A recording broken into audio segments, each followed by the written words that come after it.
So hello my dear lovely students, आप सभी का स्वागत है पीपीआई ट्यूटोरियल के यूट्यूब चैनल पे। मैं विकास कुमार आप सभी का स्वागत करता हूं और आज की इस वीडियो में बहुत ही आपका खास होने वाला है। जो भी बच्चे हमारे फ्री पेड कोर्स से जुड़ना चाहते हैं तो स्क्रीन पे दिए हुए व्हाट्सएप नंबर पे हमें फ्री लिख कर मैसेज कीजिए, फिर आपको सारी डिटेल्स व्हाट्सएप पर दे दी जाएंगी और ये आपका एग्जामिनेशन तक के लिए वैलिड है, फ्री ऑफ कॉस्ट सभी के लिए। जो भी स्टूडेंट इच्छुक है अपनी तैयारी को और बेहतरीन करना चाहते हैं हमारे फ्री पेड कोर्स से, तो हमें व्हाट्सएप पर मैसेज कीजिए। सिर्फ व्हाट्सएप पर मैसेज करना है, आपको कॉल नहीं करना है।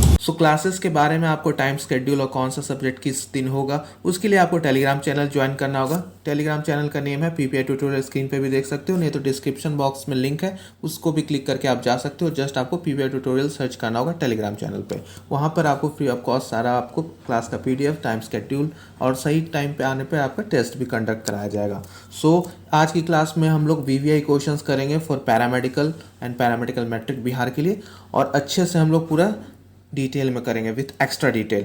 अलग से एक और जानकारी, जो भी बच्चे थ्योरी क्लासेस करना चाहते हैं यानी बेसिक से सारे सब्जेक्ट्स को हाई तक पढ़ना चाहते हैं तो आप हमारे पेड कोर्स को भी ज्वाइन कर सकते हो, जहां पर आपको सारे शिक्षक देख सकते हो पैरामेडिकल क्वालिफाइड है, तो सारे एक्सपीरियंस टीचर जो भी आपके पैरामेडिकल क्वालिफाइड कर चुके उनके द्वारा आपको पढ़ाया जाएगा। और कोर्स का फी आप देख सकते हो अभी बहुत ही कम है, ये जल्दी इंक्रीज कर दिया जाएगा। तो आप अगर इंटरेस्टेड हैं क्लास के बाद तो आप व्हाट्सएप नंबर पे हमें व्हाट्सएप कीजिएगा, आपको फर्दर सारा डिटेल्स दे दिया जाएगा। तो चलिए समय ना गाते हैं, आज की क्लास को शुरू करते हैं। पिछले क्लास में हम लोग अपना जो है एक नया टॉपिक संज्ञा से क्वेश्चंस कर रहे थे, जिसमें मैं आप लोगों से पूछी थी कि क्या आप लोगों को भी समास और संधि पहचानने में प्रॉब्लम होती है ना। क्योंकि बहुत सारे बच्चे का कमेंट्स आया था और मुझे भी पर्सनली मैसेज आया था कि मैम समास और संधि जो है ना ये बहुत कंफ्यूज करता है, इससे क्वेश्चन लाइए। तो मैं सोची कि इससे आपको कितना भी मैं क्वेश्चन प्रैक्टिस करवा दूँ तो आप तो वो ऑप्शन रटेंगे, है ना। ये तो नहीं समझ पाएंगे कि किस प्रकार से मेरे को समास पहचानना है, किस प्रकार से मेरे को संधि पहचानना है।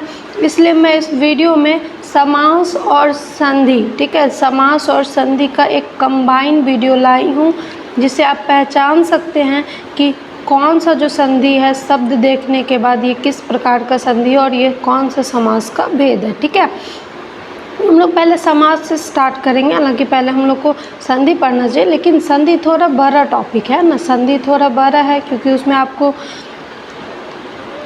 आपको विसर्ग संधि पढ़ना है, उसमें आपको स्वर संधि पढ़ना है, उसमें आपको व्यंजन संधि पढ़ना है। संधि के तीनों प्रकार में फिर उसके अंदर भी ढेर सारा पढ़ना है। लेकिन समास में क्या करना है, हमको बस इसके 6 टाइप को देखना है कि कैसे समास पहचाने। और समास से तो एक क्वेश्चन, ठीक है, एक क्वेश्चन और ज़्यादा अच्छा रहा तो 2 क्वेश्चन इसे कंफर्म रहते हैं, और संधि से भी 1 से 2 क्वेश्चन कंफर्म रहते हैं। तो यहाँ का आज अगर आप क्लास कर लेते हैं तो आपका 10 से 15 मार्क्स, ठीक है, मैं ज़्यादा नहीं बोलूँगी लेकिन 10 से 15 मार्क्स आपका फिक्स है। ठीक है, अगर ये क्लास आप अच्छे से कर लेते हैं, अच्छे से सारी बातों को समझ जाते हैं तो आपका 10 से 15 मार्क्स फिक्स है।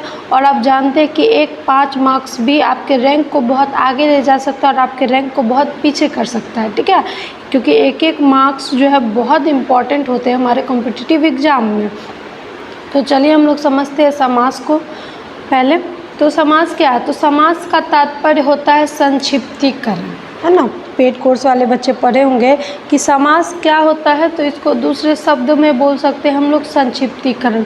यहाँ पर क्या करते हैं, तो कम से कम शब्दों में अधिक से अधिक अर्थ को प्रकट करते हैं। ठीक है, कम से कम शब्दों में अधिक बातों को जो बोलते हैं तो वही समास है। ठीक है, यहाँ पर शब्दों की संधि होती है। ठीक है, समास में शब्दों को जोड़ते हैं और संधि में हम लोग किसको जोड़ते हैं, तो वर्ण को जोड़ते हैं। ये डिफरेंस आप याद रखिएगा समास और संधि में। यहाँ पर शब्दों को जोड़ते हैं, जैसे देखिए ना, एक उदाहरण है रसोई के लिए घर।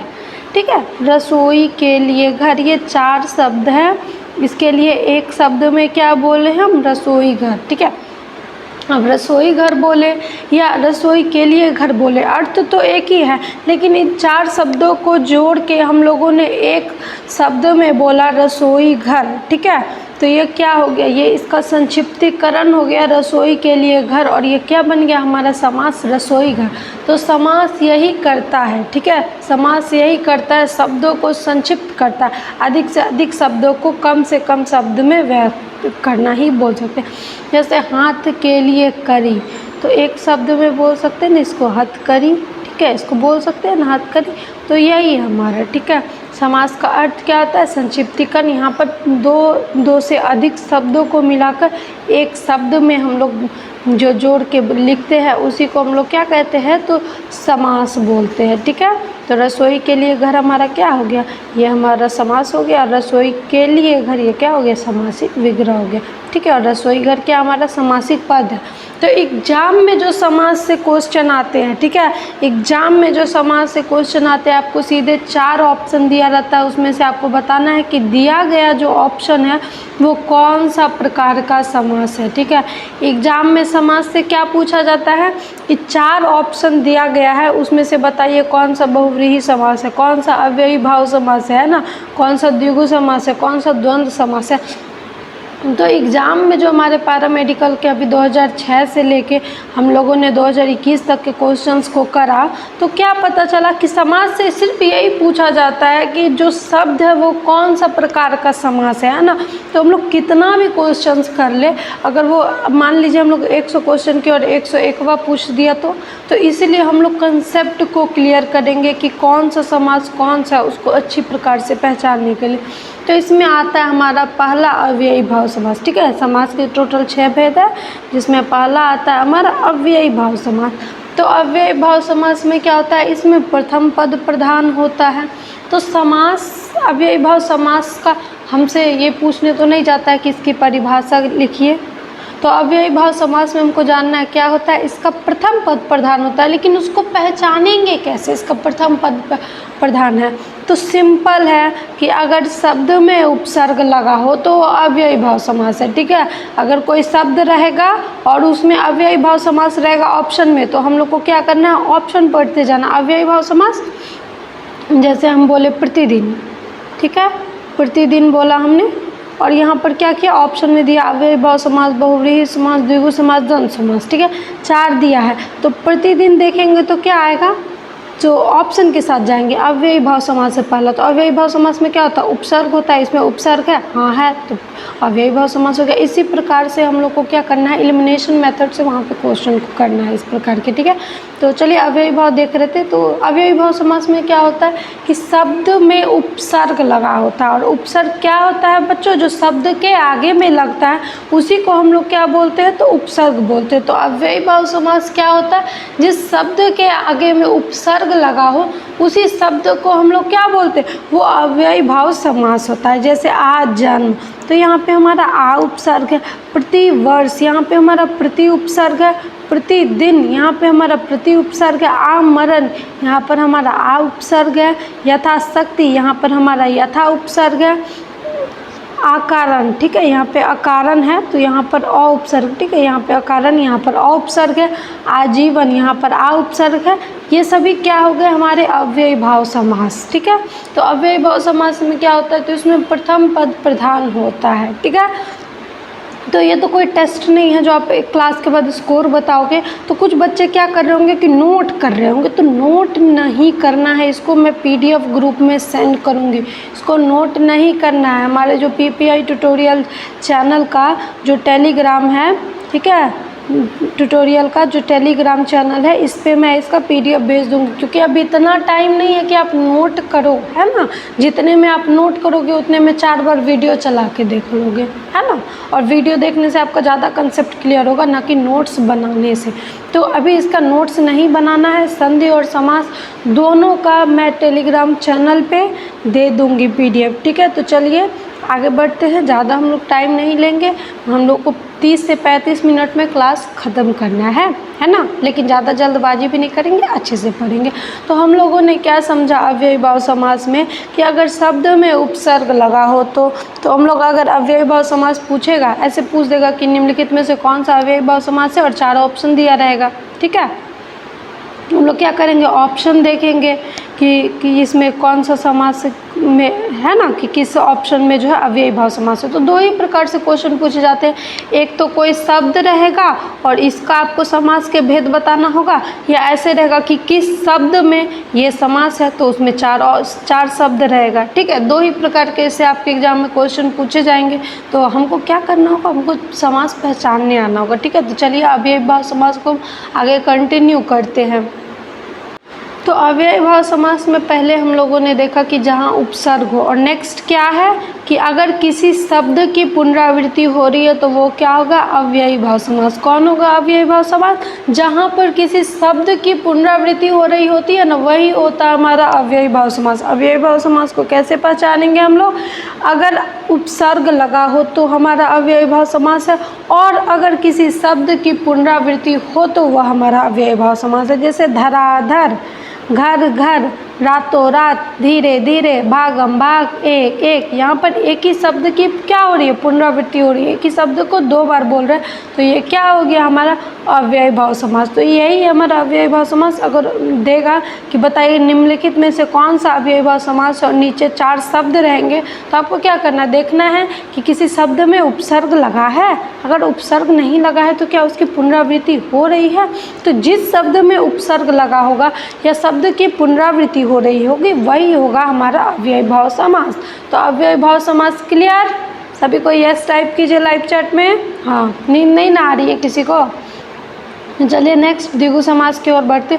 द्विगु समास, द्विगु समास क्या होता है, इस समास में पूर्व पद संख्यावाचक होता है। ठीक है, इस समास में क्या होता है, पूर्व पद जो है हमारा संख्यावाची होता है। जैसे नवग्रह, दोपहर, त्रिवेणी, पंचतंत्र, चौगुनी, तिरंगा, नवरत्न, चौराहा, तिमाही। इस सब में देख रहे हैं यहाँ पे नव ये संख्यावाची है, 2 संख्यावाची, त्रि संख्यावाची है, 3 बोल रहा है, पंच 5, चौ 4, 3, नव 9, चौराहा 4, यहाँ पे तिमाही 3। तो यहाँ पे सभी में संख्यावाची है। तो अगर किसी शब्द के आगे संख्या हो तो वो क्या होगा हमारा, है ना, किसी शब्द का पूर्व पद अगर संख्यावाचक होता है तो वो हमारा होता है द्विगु समास। इसमें कोई लफड़ा ही नहीं, अगर संख्या है तो हमारा द्विगु समास। आगे मैं बताऊंगी कि द्विगु और बहुव्रीहि में कहाँ कन्फ्यूजन होता है, द्वंद्व और द्विगु में कहाँ कन्फ्यूजन होता है। ठीक है, तो लेक्चर में लास्ट तक बने रहना। चलिए पहले हम लोग द्वंद्व समझते हैं, उसके बाद द्विगु और द्वंद्व का कन्फ्यूजन भी समझेंगे, है ना, क्योंकि हमको अच्छे से क्लियर करना है अपने टॉपिक को। ये टॉपिक हमारा बहुत इम्पोर्टेंट है। ठीक है, अभी हम लोगों ने द्विगु पढ़ा, अब नेक्स्ट क्या है हमारा द्वंद्व समास। तो द्वंद्व समास तो बहुत सिंपल होता है, आप समझेंगे कि जहाँ पर और आए या फिर योजक चिन्ह आए वो हमारा द्वंद्व समास है। लेकिन बच्चों इसमें द्वंद्व और द्विगु में बहुत कन्फ्यूजन करता है, मैं आगे आपको बताऊँगी, लेकिन चलिए पहले इसको समझते हैं। तो द्वंद्व समास क्या है, इस समास में दोनों पद प्रधान होते हैं। ठीक है, द्वंद्व समास में क्या होता है, दोनों पद प्रधान होता है, और इस समास में विग्रह करने पर और आता है। ये पॉइंट आपको ध्यान से देखना, इस समास में क्या आता है, और आता है। ठीक है, जैसे राधा कृष्ण, नर नारी, गुण दोष, माता पिता, पशु पक्षी, इस सभी में देखिए योजक चिन्ह है। और यहाँ पर क्या बोला, इस समास में दोनों पद प्रधान होता है। तो दोनों की प्रधानता है, जितना राधा की है उतना कृष्ण की, जितना नर की है उतना नारी की, जितना गुण उतना दोष का, जितना माता उतना पिता का, और जितना पशु का उतना पक्षी का।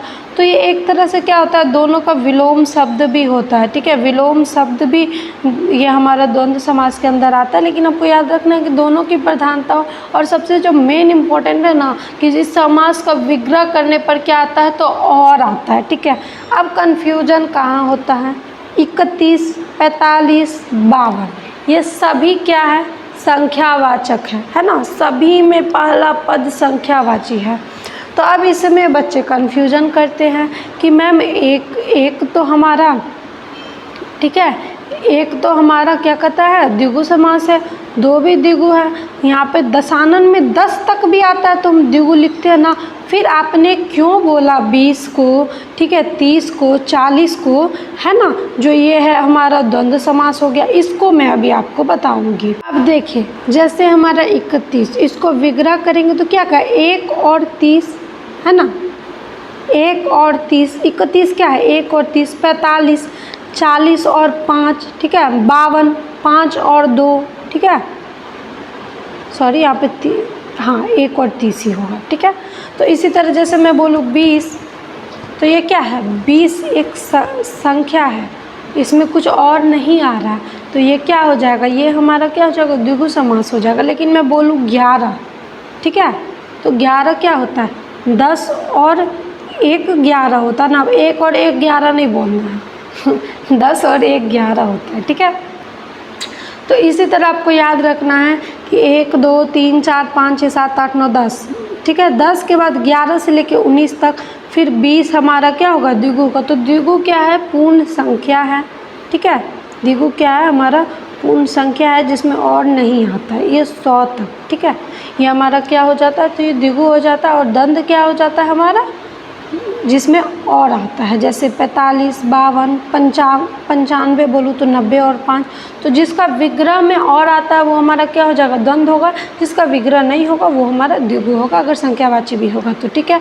आगे हम लोग देखेंगे द्विगु, ठीक है, और बहुव्रीहि में भी कन्फ्यूजन, ठीक है। तो लास्ट तक क्लास में बने रहना है। अगर आप आज की क्लास कर लेते हैं तो आपको 10 से 15 मार्क्स फिक्स है, ठीक है। तो चलिए नेक्स्ट समास की ओर बढ़ते हैं। नेक्स्ट है हमारा कर्मधारय समास, ठीक है। बहुत इंपॉर्टेंट समास है। कर्मधारय समास में और तत्पुरुष समास में बच्चे कन्फ्यूजन कर देते हैं। किसी को भी देख के ओ ये कर्मधारय होगा, ये तत्पुरुष होगा, समझ ही नहीं आता। तो कर्मधारय समास को बहुत अच्छे से समझना, क्योंकि यहाँ पर क्या आ जाता है, तो यहाँ पर एक विशेषण विशेष का भी लोचा आ जाता है, ठीक है। तो कर्मधारय क्या होता है, कर्म को धारण करने वाला, अर्थात जो कर्म को धारण करेगा, अर्थात जहाँ पर विशेषण आएगा वही हमारा क्या होता है, कर्मधारय समास, ठीक है। तो आप बताइए मैम इसको पहचाने कैसे, आप लोग यही ना सोचे होंगे, क्योंकि इसमें तो हम इस वीडियो में क्या कर रहे हैं, तो सारे समास को पहचानना सीख रहे हैं ना। तो क्या होता है कि इसमें विशेषण विशेष का संबंध पाया जाता है। तो अब विशेषण विशेष मैंने आपको बताया है विशेषण में कि जिसकी विशेषता बताई जाती है वह विशेष है, और जो विशेषता बताई जा रही है वो विशेषण है, ठीक है। विशेषता ही विशेषण है और जिसकी विशेषता है वही विशेष है, ठीक है। कान खोल के समझ लीजिए, विशेषण हमारा सिंपल विशेषण है और विशेष हमारा क्या है, संज्ञा या सर्वनाम। सीधा समझना, संज्ञा या सर्वनाम हमारा विशेष है, क्योंकि संज्ञा या सर्वनाम ही की तो विशेषता बताते हैं। तो विशेष क्या हो गया, संज्ञा या सर्वनाम। हमको समझना ही नहीं किसकी विशेषता बताई नहीं बताई, संज्ञा या सर्वनाम हमारा क्या हो गया, विशेष हो गया। अब जैसे चरण कमल, ठीक है। तो चरण कैसे हैं, कमल के जैसे, ठीक है। चरण कमल में चरण कैसे हैं, तो कमल के जैसे। यहाँ पे चरण की विशेषता है कि वो कमल के जैसा है, ठीक है। तो चरण हमारा क्या है, विशेष है, और कमल हमारा विशेषण है। तो आपको यही देखना है ना कर्मधारय समास में कि विशेषण विशेष कहीं विशेषण तो नहीं, आपको विशेषण खोजना। चंद्रमुख, मुख कैसा है, तो चंद्रमा जैसा, अर्थात बहुत सुंदर मुख है ना, तो विशेषता आ रही है। तो क्या हो गया हमारा कर्मधारय। महात्मा, महात्मा क्या, महान आत्मा, आत्मा कैसा है, तो महान है, आत्मा की यहाँ पर विशेषता। लाल मणि, ठीक है, लाल मणि, मणि कैसा है, तो लाल है, यहाँ पर मणि की विशेषता है लाल। नील कमल, कमल कैसा है, तो हमारा नीला है, ठीक है। महाराजा, राजा कैसा है, तो महान है, बोलते हैं ना महान है जो राजा, उसी को कहेंगे महाराजा। तो उतना विग्रह नहीं करना, सिंपल देखना है कि विशेषण है। हाँ, यहाँ पे राजा की विशेषता है कि ये राजा क्या है, महान है। नील कमल, यहाँ पर कमल की विशेषता है कि ये कमल कैसा है, तो ये कमल नीला है। महाकवि, ठीक है, कवि कैसा है, तो महान है। तो कर्मधारय समास में बच्चों हम लोगों ने क्या समझा कि जहाँ पर भी विशेषण है वो हमारा कर्मधारय समास हो जाएगा, है ना। तो अभी सोचोगे कि मैम आपने बताया बहुव्रीहि से इसका कन्फ्यूजन है, तो चलिए आगे बहुव्रीहि पढ़ते हैं तो इसका कन्फ्यूजन भी देखेंगे। तो बहुव्रीहि क्या होता है, कर्मधारय सभी को क्लियर है, पहले यस कीजिए तब मैं आगे बढ़ूँगी। हाँ, कर्मधारय में आप लोगों ने क्या समझा, संज्ञा या सर्वनाम की विशेषता जहाँ पर हो वही कर्मधारय, अर्थात जहाँ विशेषण है वहाँ कर्मधारय समास है। सबकी विशेषता है, जैसे नील कमल है तो कमल कैसा है, नीला, यहाँ कर्मधारय समास है, दूसरा समास नहीं लगाना, ठीक है। तो बहुव्रीहि समास बहुत इम्पॉर्टेंट है। इस समास में कोई भी पद प्रधान नहीं होता है, ठीक है। चलो भाई नहीं होता है पद प्रधान, मेरे को नहीं मतलब, कैसे पहचानेंगे इसको हम देखेंगे। जब दो पद मिलकर तीसरा पद बनाते हैं तब वो तीसरा पद प्रधान होता है, मतलब कोई अर्थ निकल के आ रहा है, ठीक है, कोई अर्थ निकल के आ रहा है। जब दो पद मिलकर तीसरा पद बनाते हैं तो वो क्या हो गया हमारा, जो बहुव्रीहि समास हो गया, ठीक है। जैसे गजानन, तो आप बोल देंगे मैम गज के समान मुख, गज के समान मुख, यहाँ पे मुख की विशेषता है कि ये गज के समान है, ये कर्मधारय होगा। लेकिन नहीं बच्चों, गज के समान मुख तो है, लेकिन गजानन किसको बोलते हैं, तो भगवान गणेश को, ठीक है। तो यहाँ भगवान गणेश की बात हो रही है, इनकी मुख की नहीं, ठीक है। गज के समान जिनके मुख है वो है गणेश, उनकी बात हो रही है। तो यहाँ कन्फ्यूजन नहीं होना है। गजानन में क्या होगा, तो यहाँ पर तीसरा पद निकल के आ रहा है ना, जैसे त्रिनेत्र, त्रि यहाँ पे देख लिया आपने, त्रि देख लिया मैम, ये क्या है, ये मैम द्विगु है। नहीं बच्चा मेरा, ये द्विगु नहीं है, ये त्रिनेत्र, तीन है नेत्र जिसके, अर्थात भगवान शंभु है ना। लंबोदर, लंबा है उदर, यहाँ पर भी बोलेंगे मैम यहाँ पर पेट की विशेषता बताई जा रही है, लेकिन किनकी उदर है, तो भगवान गणेश की। तो यहाँ पर बच्चों मेरे को क्या देखना है, यहाँ पर मेरे को ये देखना है कि जो है तीसरा पद आ रहा है, तीसरा पद आ रहा है तो बहुव्रीहि होगा। दशानन, दस है आनंद जिसके, मैम ये हमारा द्विगु समास भी होता है ना, लेकिन ये बहुव्रीहि समास होगा दशानन। क्यों, यहाँ पर रावण की बात कर रही है ना। चतुर्भुज, यहाँ पर भी चार है, चार भुजा वाले भगवान विष्णु, लेकिन मैम चार है तो क्या हम इसको लगा सकते हैं द्विगु समास में? नहीं बच्चा, जब भी आपको ध्यान देना है कि लगे कि ये द्विगु समास है और ये लगे कि ये बहुव्रीहि समास है, ठीक है। जब भी लगे ये द्विगु समास है और ये बहुव्रीहि समास है, तो आपको सीधा ऑप्शन देखना है, क्या द्विगु और बहुव्रीहि दोनों है। अगर बहुव्रीहि है, दोनों प्रेजेंट है, तो वो मेरा बहुव्रीहि होगा, ठीक है। सीधे नहीं देखना संख्यावाची हो तो लगा दिया द्विगु। यहाँ पर ये भी देखना है किसी किसी में शब्द में कि वहाँ पर बहुव्रीहि है ऑप्शन में। अगर बहुव्रीहि होती है, नोट डाउन कीजिए, अगर बहुव्रीहि होती है तो प्रधानता किसकी होती है, बहुव्रीहि की, ठीक है। उसी तरह देखिए यहाँ पे पीताम्बर, पीला है अंबर, पीला है अंबर, तो पीला अंबर अर्थात पीला कपड़ा की यहाँ पे बात कर रही है ना। अंबर मतलब वस्त्र, तो पीला वस्त्र किसका है, भगवान विष्णु का, ठीक है। तो ये हमारा क्या होता है, बहुव्रीहि भी होता है, लेकिन ये हमारा कर्मधारय भी तो होता है। पीला है अंबर अर्थात पीला है वस्त्र, वस्त्र की विशेषता। तो यहाँ पर कर्मधारय क्यों नहीं मैम आपने बहुव्रीहि में क्यों लिखा, क्योंकि जब कर्मधारय और बहुव्रीहि होता है तो वहाँ पर भी प्रधानता किसकी होती है, कर्मधारय की ही होती है। देखिए नीलकंठ, नीला है कंठ, कंठ की विशेषता है कि वो नीला है, कर्मधारय भी है लेकिन बहुव्रीहि भी तो है।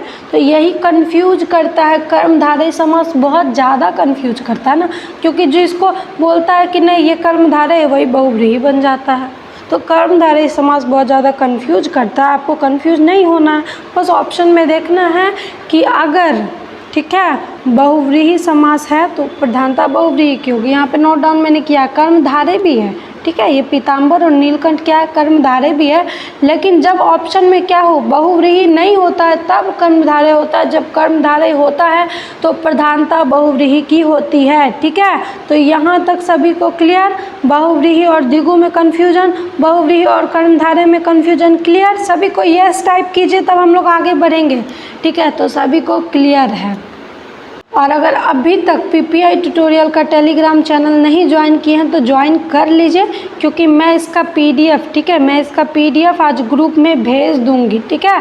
आप टेलीग्राम चैनल को ज्वाइन कीजिए, वहाँ पे आपको पीडीएफ मिल जाएगा। नोट डाउन नहीं करना, क्योंकि जितने में आप 30-40 मिनट का वीडियो का नोट डाउन करने में लगोगे उतना में आप 2 वीडियो को फिर से पढ़ लोगे, क्योंकि लिखने में आपको 2 घंटे लगेंगे और इसको आप तब तक 3 बार यूट्यूब पर क्लास कर लोगे। तो नोट डाउन नहीं करना, मैं पीडीएफ सेंड कर दूँगी, आप थोरोली एक बार पढ़ोगे, 10 मिनट में आप पढ़ लोगे पीडीएफ, ठीक है।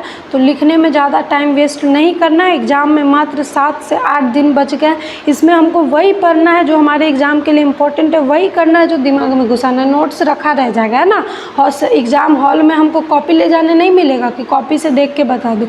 एग्ज़ाम हॉल में मेरे को क्या लेके जाना है, तो पेन लेके जाना है, एडमिट कार्ड लेके जाना है और दिमाग में सारे कंसेप्ट को लेके जाना है ना, ठीक है। तो चलिए हमारे नेक्स्ट क्वेश्चन की ओर, नेक्स्ट टॉपिक हमारा नेक्स्ट समास तत्पुरुष समास की ओर बढ़ते हैं। नेक्स्ट है बच्चों हमारा तत्पुरुष समास। तो तत्पुरुष समास किसको बोलेंगे, जिस समास का दूसरा पद प्रधान होता है, ठीक है। अब दूसरा पद प्रधान होता है हम लोगों ने जान लिया, इसी को हम लोग बोलते हैं तत्पुरुष समास, ठीक है। अगर एग्जाम में पूछ दिया जाए कि किस समास का दूसरा पद प्रधान होता तो तत्पुरुष, लेकिन हम लोगों ने पैरामेडिकल में 2006 से लेकर 2021 में कहीं देखा ही नहीं, है ना, कहीं देखा ही नहीं कि समास बताओ कौन सा। पूछता है ऑप्शन में कि समास का प्रकार बताओ, कौन सा समास क्या होता है ये नहीं पूछता, वो जानता है कि आपको मालूम है। और अगर आप ऑप्शन बता रहे हो तो मतलब सारा आपका कंसेप्ट क्लियर है ना। तो चलिए क्या होता है कि इनमें कैसे पहचानेंगे, इन पे दो पदों के बीच कारक चिन्हों का लोप हो जाता है। तो तत्पुरुष समास में क्या हो जाता है भैया, हमारा कारक चिन्हों का लोप हो जाता है।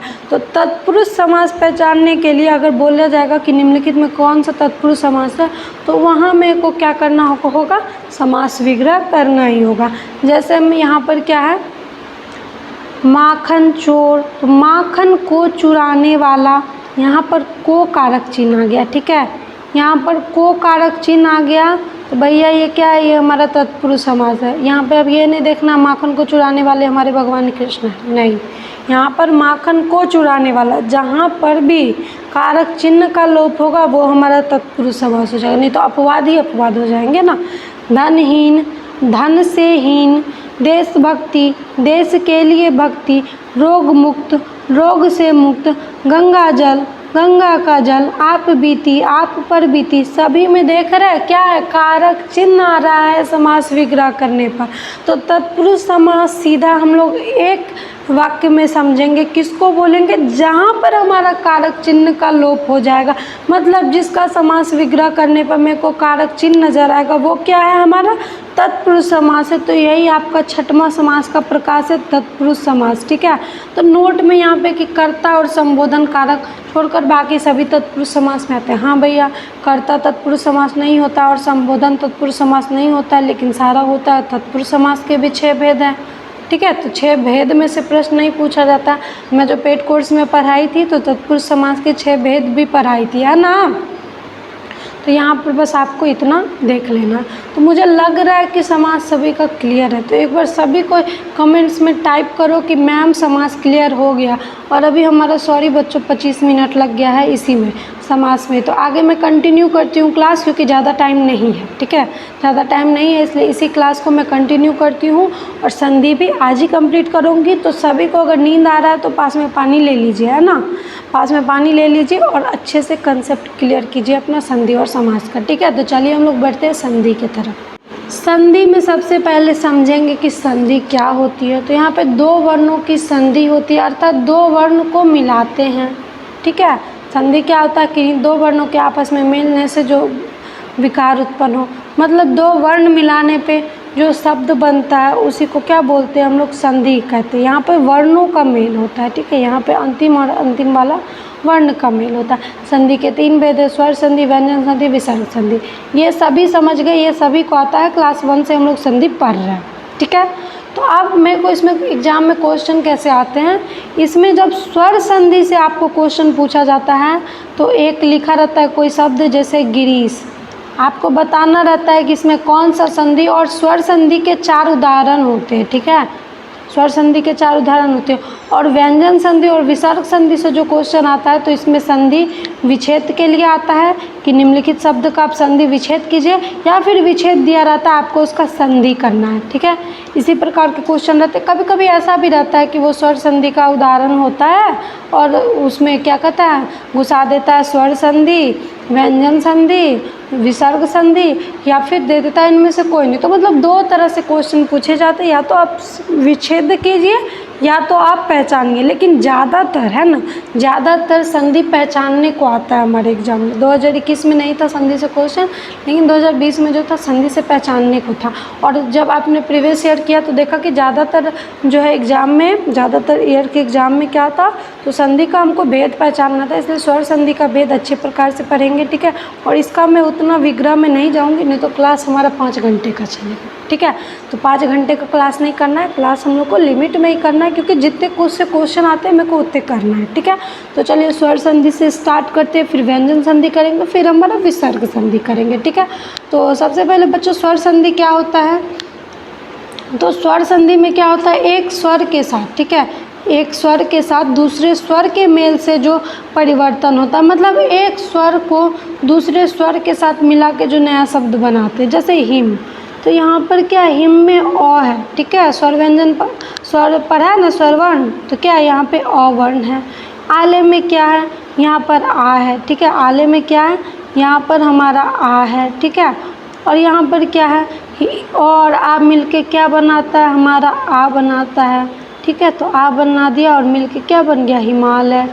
तो वर्ण के मिलने से ये हमारा क्या बना, नया शब्द बना, हिमालय। ठीक है, हिम जोड़ आलय।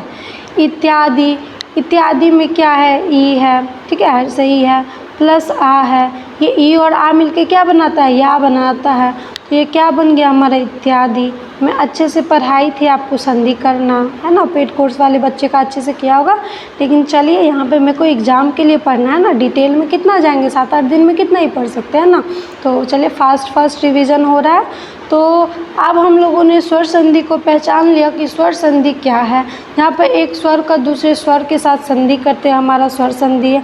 आप चलिए इसको स्वर संधि के जो हमारे 5 भेद है इसको पहचानना समझेंगे, क्योंकि अगर देता है बताओ निम्नलिखित शब्द में से कौन सा संधि है, ठीक है, तो वो स्वर संधि का ही उदाहरण होता है। तो स्वर संधि के 5 भेद को मेरे को पहचानना आना चाहिए ना। हाँ, तो चलिए पहचानना सीखते हैं। पहचानना सीख लेते हैं, उसके बाद मैं इसमें भी थोड़ा सा आपको कन्फ्यूजन होता है वो भी क्लियर करूँगी। ठीक है, लास्ट में जब हम लोग 5 प्रकार को पढ़े। तो दीर्घ संधि, शब्दों के बीचों बीच आ, दीर्घई और दीर्घऊ। दीर्घ संधि में क्या होता है, शब्दों के बीचों बीच हमारा आ आता है, दीर्घई आता है और दीर्घऊ आता है। तो वो क्या होता है, हमारा दीर्घ संधि होता है। आपको सीधे याद रखना, दीर्घ संधि में क्या होगा, शब्दों के बीचों बीच आ होगा, दीर्घई होगा और दीर्घई होगा। जैसे गिरीश है ना, दीर्घई है। देवानंद आ है। भानुदय दीर्घऊ है। ठीक है, रविंद्र दीर्घई है। शब्दार्थ आ है यहाँ पर शब्दों के बीच। नदीश दीर्घई है। विद्यार्थी आ है। देवालय आ है। वधुत्सव दीर्घऊ है। लघुर्मी दीर्घऊ है। तो दीर्घ संधि किसको बोलते हैं, जहाँ शब्दों के बीचों बीच आ, दीर्घई, दीर्घऊ होता है, वो हमारा क्या होता है, तो बच्चों वो हमारा दीर्घ संधि होता है। ठीक है, तो चलिए नेक्स्ट गुण संधि।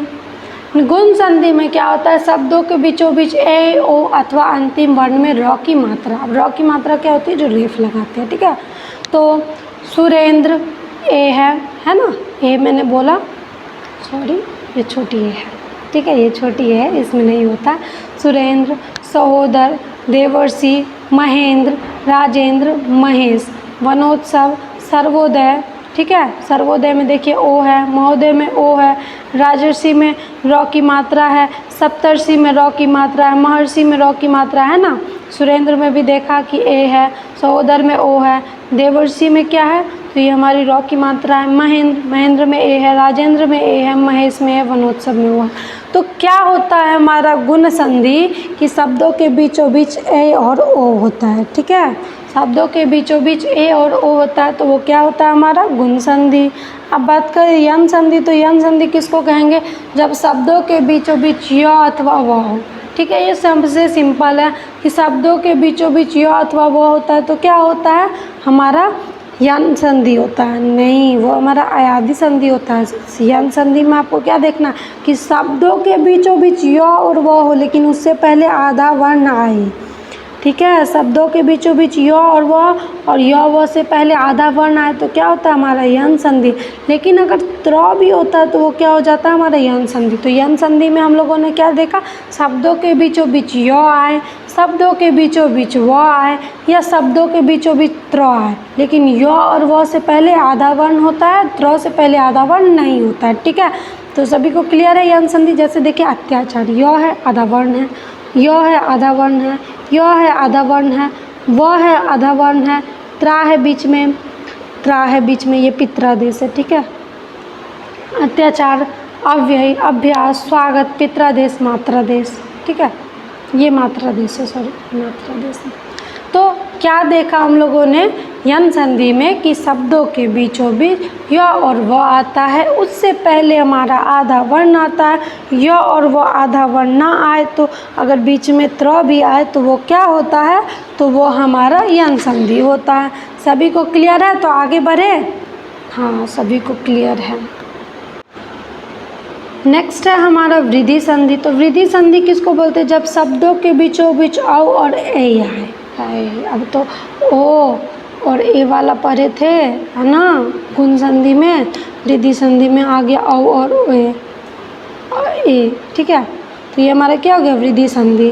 जैसे सदैव, महोषधि, तथैव, वनौषधि, जलौध, जलौस इत्यादि, ये सभी क्या हो गया हमारे वृद्धि संधि, जहाँ पर औ आए, ठीक है, शब्दों के बीचों बीच औ आए अथवा ए आए तो वो क्या होता है हमारा वृद्धि संधि। और जहाँ पे सिंगल ओ आएगा और सिंगल ए आएगा वो क्या हो गया हमारा गुण संधि। तो वृद्धि संधि में क्या देखा हम लोगों ने, औ आता है और ए आता है, ठीक है, क्लियर है। तो चलिए नेक्स्ट और बढ़े। नेक्स्ट है हमारा अयादी संधि। तो बच्चों अयादी संधि क्या होता है, जब शब्दों के बीचों बीच य और व होता है, ठीक है, जब शब्दों के बीचों बीच य और व होता है तो हमारा अयादी संधि होता है। सबसे इजी और सबसे याद रहने वाला संधि क्या हमारा अयादी संधि। नयन, पवन, भवन, गायक, नायक, भावन, पवित्र, नाविक इत्यादि, ये सभी क्या हमारे अयादी संधि है। सबके शब्दों के बीचों बीच क्या है, य अथवा व है, ठीक है, और य और व से पहले आधा वर्ण होता है तो वो कौन सा संधि होता है, आप लोग कमेंट कीजिए, मैं नहीं बताऊंगी अभी, तुरंत बताएंगे। हाँ वेरी गुड, सभी का राइट आंसर है यन संधि होता है, ठीक है। तो क्या हो गया हमारा अयादी संधि। अब यहाँ पर मेरा जो स्वर संधि है वो कंप्लीट होता है, ठीक है। हम लोगों ने अच्छे से स्वर संधि को देखा, ठीक है, स्वर संधि अभी हम लोगों ने पढ़ लिया। तो यहाँ पर हम लोगों ने क्या समझा, एक बार इसको रिकॉल करते हैं।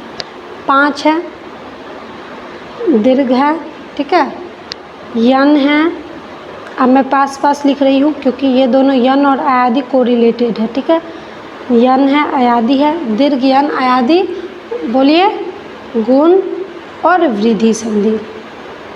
ये 5 संधि हम लोगों ने पढ़ा। तो आपको सिंपल ऐसे लिख लेना है। और दीर्घ संधि में क्या होता है, तो आ होता है, ठीक है,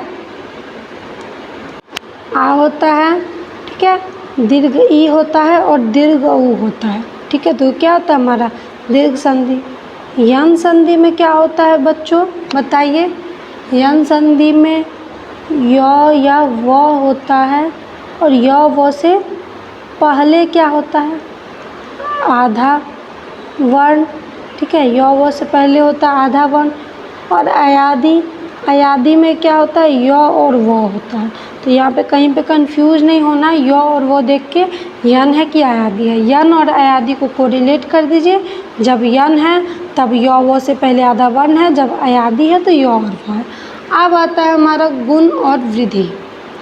तो गुण में हम लोगों ने क्या देखा था, छोटी ए होती है, छोटी ओ होती है, ठीक है, और वृद्धि में क्या होती है, औ होती है और ऐ होती है। लेकिन गुण में हम लोगों ने एक चीज़ और देखा था, क्या देखा था कि हमारा क्या होता है, रॉ की मात्रा भी होती है, ठीक है, ठीक है, और यहाँ पर य व के अर्थात त्रावी, ठीक है।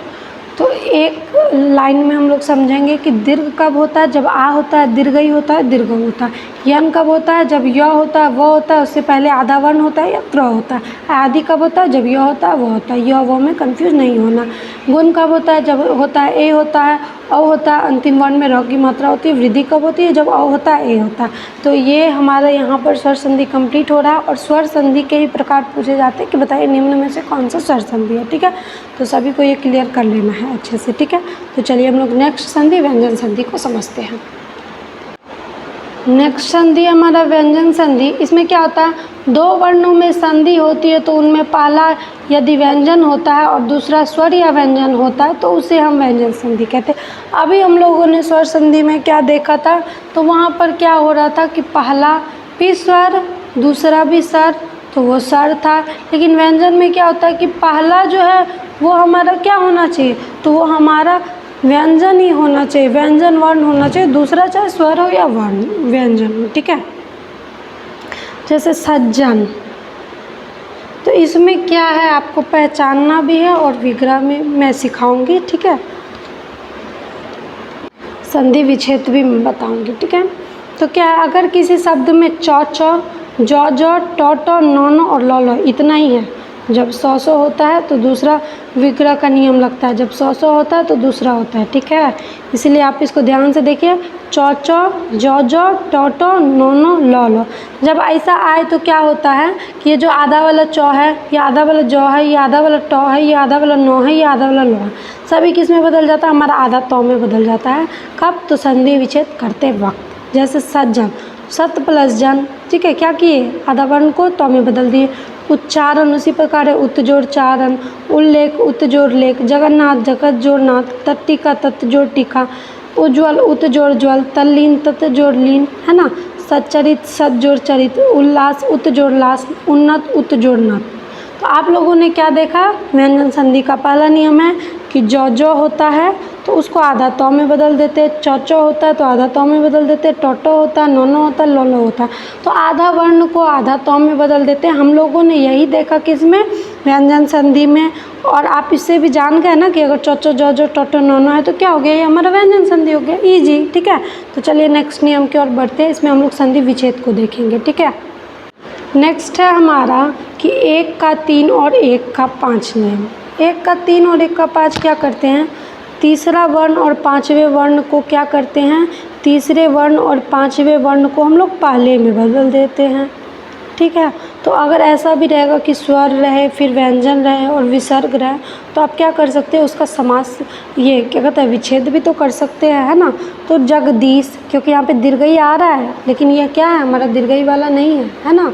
दीर्घई वाला मतलब ये दीर्घ संधि नहीं है जगदीश हमारा, ठीक है। जगत जोड़ ईस, ठीक है, दोनों में दोनों वर्ण के अंतिम में हमारा क्या आ रहा है, स्वर नहीं आ रहा है, ठीक है। तो कंफ्यूज नहीं करना है ना।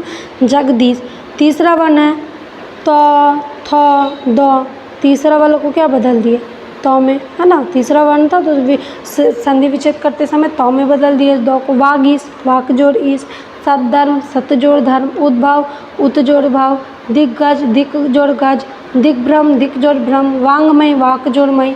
तो क्या किया हम लोगों ने, जहाँ पर भी तीसरा वर्ण आया उसको पहले में बदला, जहाँ पर भी पांचवा वर्ण आया उसको पहले में बदला, ठीक है। तो तीसरा और पांचवा वर्ण को क्या करते हैं, संधि विच्छेद करते समय पांचवें में बदल देते हैं, सॉरी पहले में बदल देते हैं, तीसरा और पांचवा को पहले में। यही था हमारा दूसरा। चलिए नेक्स्ट की ओर बढ़ते हैं। अगर बीचों बीच आधा तो आए तो उसको आधा दो में बदले, अगर बीचों बीच आधा तो आता है तो उसको आधा दो में बदले, जैसे उत्थान, ठीक है, उत्थान, तो बीचों बीच आधा तो आया तो उद में बदल दिए, आधा दो में बदल दिए। उत्सव उद जोड़ सब, देख रहे हैं, आधा तो को दो में बदल रहे हैं, आधा तो को यहाँ पर भी दो में बदल जा रहा है। उद जोड़ तन, सत्कार सद जोड़ कार, उत्तीन उद जोड़ तीन, सत्कर्म सद जोड़ कर्म, तत्पुरुष तद जोड़ पुरुष, तत्काल तद जोड़ काल, विपत्त काल विपद जोड़ काल, ठीक है। यहाँ पर क्या हो रहा है कि आधा तो आ रहा है, ठीक है, तो उसको आधा दो में बदल रहे, ठीक है। आधा वर्ण देख के बीच में नहीं सीधे लगा देना कि हमारा यन संधि होगा, यन संधि में य और व से पहले आधा वर्ण होता है, ठीक है। तो ये अगर ऐसा हो तो क्या है कि हमारा व्यंजन संधि है। तो क्या किया हम लोगों ने, जो है आधा तो को दो में बदल दिया, ठीक है। तो चलिए नेक्स्ट नियम की ओर बढ़ते हैं। नेक्स्ट नियम यहाँ पर कहता है कि अगर किसी शब्द में अंक की बिंदी हो तो उसे आधा म में बदलेंगे। सिंपल, सबसे सिंपल। कहीं पर भी जैसे अंक की बिंदी हो, अंक की बिंदी मतलब अनुस्वार हो तो उसको आधा म में बदलेंगे, ठीक है। संवाद, तो इसको म में बदल दिया, सम हो गया वाद। चंचल, चमजोर चल, संक्षेप समजोर छेप, इसमें हम लोगों ने क्या किया कि ये जो अंक की बिंदी था उसको म लिख दिया, बाद बाकी एज इट इज़ लिख दिया, ठीक है। नेक्स्ट है हमारा, किसी शब्द में सौठो हो तो उसको सौथो में बदलेंगे। युधिष्ठिर, युधि जोड़ स्थिर, अनुष्ठान अनुज जोड़ थान, निष्ठुर निजोड़ स्थूर। क्या कर रहे हैं, सौठो है तो सौथो में बदले, सौठो है सौथो में बदले, सौठो है सौथो में बदले। तो क्या कर रहे हैं, अगर किसी शब्द में सौठो आए तो उसको सौथो में बदलेंगे, ठीक है। नेक्स्ट क्या है हमारा, नेक्स्ट नियम हमारा यहाँ पर कहता है कि अगर किसी शब्द में अंक की बिंदी के साथ आधा सौ, वहाँ पर सिर्फ अंक की बिंदी था, लेकिन यहाँ पे क्या हो रहा है, यहाँ पे अंक की बिंदी के साथ आधा सौ भी आ रहा है, तो उसे क्या किस में बदलेंगे, उसको म में बदलेंगे, अंक की बिंदी को, ठीक है। आधा सौ को हटाकर बाकी ऐसे ही लिख देंगे। उसमें क्या करते थे, अंक की बिंदी को किस में बदलते थे, उसमें भी म में बदलते थे, बाद बाकी एज इट इज़ लिखते थे। इसमें भी म में बदलेंगे अंक की बिंदी को, बाद बाकी एज इट इज़ लिखेंगे, लेकिन यहाँ पर ये आधा वाला हट जाएगा, ठीक है, ठीक है, ये आधा वाला भी हट जाएगा। संस्कार समजोड़कार, संस्कृत समजोड़कृत, संस्करण समजोड़करण। यहाँ तक सभी को क्लियर है? यस टाइप कीजिए कमेंट्स में। किसी को नींद तो नहीं आ रही है, बस 10 मिनट और क्लास चलेगी, इससे ज़्यादा नहीं, ठीक है। तो चलिए नेक्स्ट हमारा विसर्ग संधि को समझते हैं। नेक्स्ट है हमारा विसर्ग संधि। ओ के बाद, ठीक है, ओ के बाद सघोष व्यंजन या यौरलव हो तो विच्छेद करते समय वह विसर्ग में बदल जाता है। तो अब हम लोग सघोष किसको बोलेंगे पहले ये समझ लीजिए। सघोष, सघोष किसको बोलते हैं? तीसरा, चौथा और पांचवा वर्ण को बोलते हैं। अघोष किसको बोलते हैं? तो पहला और दूसरा वर्ण को। जैसे हम लोगों ने लिखा क ख ग घ हंग, ठीक है, 1 2 3 4 5। तो ये पहला दूसरा क ख क्या हो गया? ये क ख हो गया हमारा अघोष, और सघोष क्या हो गया? दूसरा तीसरा चौथा पांचवा ग घ अंग क्या हो गया? हमारा सघोष, ठीक है। तो यहाँ पे सघोष बोल रहा है, मतलब ग घ अंग बोल रहा है, मीन्स तीसरा चौथा पांचवा किसी भी, ठीक है। जैसे ओ के बाद कोई सघोष व्यंजन या यौरलव हो तो विच्छेद करते समय वो विसर्ग में बदल जाएगा। कौन विसर्ग में बदलेगा? तो ओ हमारा विसर्ग में बदलेगा। यहाँ पर ओ देखते के साथ बोल देना है कि ये गुण संधि है ना। तो क्या है यहाँ पे? ओ के बाद क्या है? तीसरा चौथा पांचवा भी है। तीसरा चौथा पांचवा होता है तो हमारा विसर्ग होता है, ठीक है। तो क्या? मनोबल, मनः जोर बल, तपोवन, तपः जोर बल, सब में क्या कर रहे हैं? ओ को विसर्ग में बदल रहे हैं। मनोरथ, मनः जोर रथ, मनोविज्ञान, मनः जोर विज्ञान, रजोगुण। कब बदले ओ को विसर्ग में? कब बदले हम लोगों ने ओ को विसर्ग में? जब कोई कौन सा वर्ण आया? हमारा सघोष व्यंजन आया, ठीक है। सघोष व्यंजन आता है तो तीसरा चौथा या फिर यौरलव आए या फिर तीसरा चौथा पांचवा आए तो वो विसर्ग में बदल देते हैं। हम लोग किसको बदलते हैं? तो ओ को बदलते हैं। मनोहर, मनः जोर हर, मनोरंजन, मनः जोर रंजन, यशोगाथा, यशः जोर गाथा, तपोबल, तपः जोर बल, यशोधर, यशः जोर धर, मनोभाव, मनः जोर भाव, मनोज, मनः जोर जव, सिरोधार, सिरः जोर धार। सभी को क्लियर है और क्लास अच्छी लग रही है? बताइए।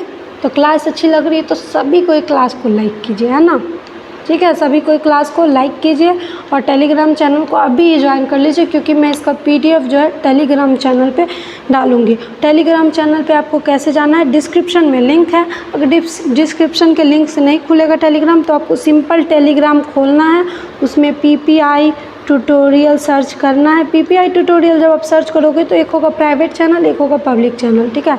तो आप दोनों को ज्वाइन कर लेना, मैं दोनों में भेज दूंगी, ठीक है। और इसको अच्छे से 3 से 4 बार रिवीजन करना है आपको, जब मैं PDF भेज दूंगी तब, अभी क्लास के बाद, ठीक है। PDF आपको 8 बजे मिल जाएगी। PDF आपको 8 बजे टेलीग्राम चैनल पे पहुंच जाएगी, ठीक है। तो चलिए हम लोग नेक्स्ट नियम के बढ़ते हैं। नेक्स्ट यहाँ पर क्या बोल रहा है कि आ, ओ और आ को छोड़कर उसके बाद, ठीक है, ओ आ को छोड़कर, ठीक है।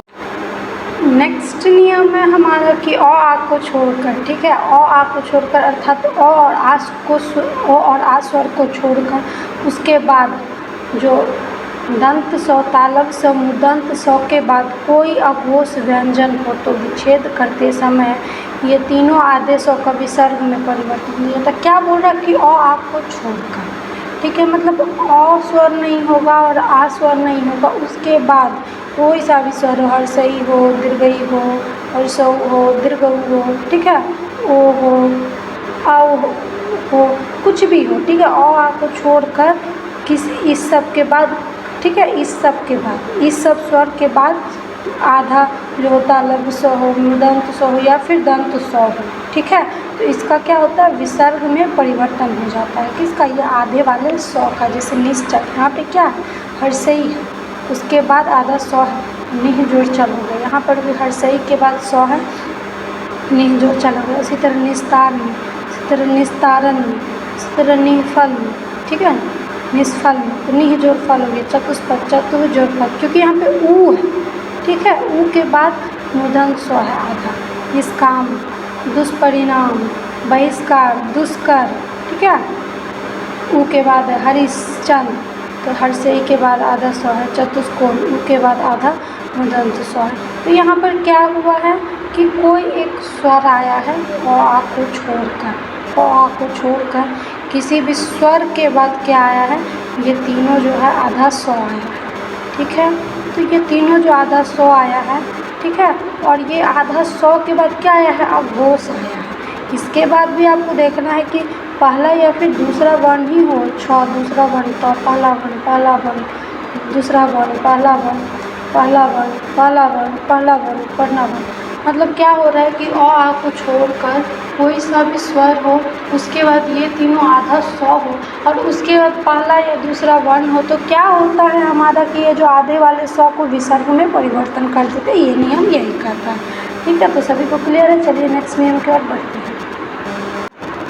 नेक्स्ट नियम में यहाँ पर है कि अगर किसी शब्द में सौ, ठीक है, सौ और सौ आए तो आधा सौ विसर्ग में परिवर्तन हो जाता है। इससे पहले हम लोग देखा था ना, ल त न ट है ना। तो यहाँ पर क्या है, सौ, ठीक है।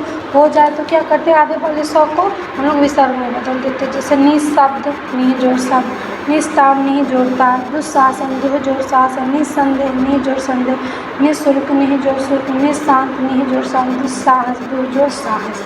तो क्या किया इस नियम में हम लोगों ने कि जो सौ है, फिर सौ है, या फिर सौ है, इसमें क्या किया हम लोगों जो ने आधे वाले को क्या किया, विसर्ग में परिवर्तन कर दिया। यही था हमारा तीसरा नियम। चलिए चौथे नियम की ओर बढ़ते हैं। चौथा नियम हमारा कहता है कि र या र की मात्रा के बाद कोई सघोष व्यंजन या फिर य र ल व हो तो विच्छेद करते समय र का विसर्ग में परिवर्तन हो जाता है। क्या बोल रहा है, सघोष व्यंजन अर्थात तीसरा, चौथा, पाँचवा या फिर य र ल व हो तो, जैसे धनुर्वेद, तो यहाँ पे र की मात्रा है, तो क्या है, इसको जब हम लोग ज़्यादा करेंगे तो र व से पहले आ जाएगा धनुर्वेद, इस प्रकार से लिख देते। तो ये र का क्या हो जाता है, विसर्ग में परिवर्तन हो जाता है अगर तीसरा, चौथा, पाँचवा या फिर य र ल व होता है तो, ठीक। जैसे दुर्गम, इसको लिख सकते हैं हम लोग दुर्गम, यहाँ पे इस र को क्या बदल दिए, विसर्ग में। उसी तरह बहिर्गमन, यहाँ पर र की मात्रा है, उससे पहले क्या किए, ये र की मात्रा हटा के इसको विसर्ग में बदल दिए। धनुर्विद्या में भी वही किए, धनु जोड़ विद्या कर दिए, इस प्रकार से लिख सकते थे धनुर्विद्या। ठीक है, तो क्या कर रहे हैं यहाँ पे, र और र की मात्रा को हम लोग किस में बदल रहे हैं, तो विसर्ग में बदल रहे हैं अगर र के बाद जो है कोई जो है हमारा सघोष व्यंजन तीसरा, चौथा, पाँचवा हो या फिर य र ल व हो। ठीक है, दुर्योधन, र के बाद य है ना, यहाँ पे ये नहीं देखना है कि यहाँ पर र की मात्रा ये द है। ठीक है, यहाँ पर ये पहले आता है र की मात्रा। ठीक है, तो दु जोड़ योधन हो गया, निर्दोष, निह जोड़ दोष हो गया निर, ठीक है, निर्दोष, तो नीर को विसर्ग में बदल दिया। र को दुह जोड़ ग, निर्धन निह जोड़ धन, निर्गुण निह जोड़ गुण। ठीक है, इसी प्रकार निर्गम, निर्गम इस प्रकार से होगा ना, तो इस वाले र को क्या बदल दिया, विसर्ग में, ये हटा के विसर्ग डाल दिया, तो क्या आ गया, नहीं जोड़ ग। यही था कि र या र की मात्रा को हम लोग क्या करते हैं, तो विसर्ग में बदल देते हैं अगर कोई सघोष व्यंजन अर्थात तीसरा, चौथा, पाँचवा व्यंजन हो या फिर य र ल व हो। ठीक है, चलिए हम लोग नेक्स्ट नियम की ओर बढ़ते हैं। नेक्स्ट नियम हमारा कहता है कि अगर दीर्घई या दीर्घऊ के बाद र हो तो विच्छेद करते समय हर्षई में और दीर्घऊ का हर्षऊ में बदल जाता है। ठीक है, जैसे नीरज, नीरज में दीर्घऊ विसर्ग करते समय ये क्या हो गया, निहर्षई में बदल गया नीरज। इसमें क्या करना है कि विच्छेद करते समय इसको क्या करना, हर्षई में बदल के और विसर्ग डाल देना है। ठीक है, बाकी एज इट इज लिख देना, जैसे नीरो, तो क्या किए, इधर से हम लोग नी को करके रोग लिख दिए। ठीक है, नीरम में नी इधर से करके, है ना, मतलब क्या किए हैं इसमें, जैसे हर्षई है तो इसको हर्षई में चेंज कर दिया। ठीक है, हर्षई को हर्षई में चेंज करके विसर्ग। ठीक है, यही कर रहे हैं हम लोग। जैसे नीरम नी जो दूराज दूर जो हर्षऊ दीर्घऊ था तो हर्षऊ में हम लोगों ने चेंज किया।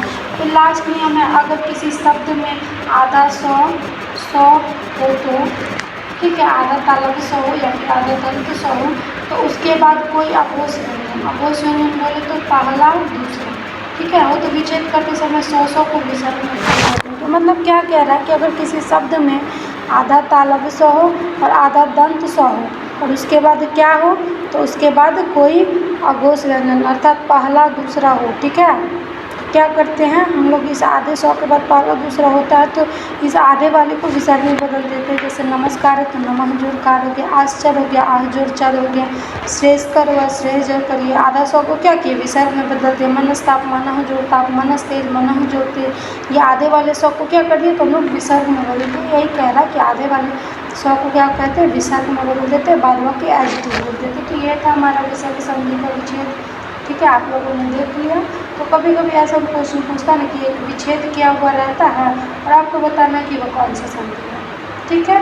तो यहीं पे हमारा संधि टॉपिक कंप्लीट होता है। हम लोगों ने समास पहले अच्छे से पढ़ा, फिर संधि अच्छे से पढ़ा। मुझे उम्मीद है कि अब आप लोग कंफ्यूज नहीं होंगे कि कौन सा शब्द जो है कौन सा संधि है या फिर कौन सा समास है, ये सभी आप लोग को क्लियर हो गया है, ठीक है।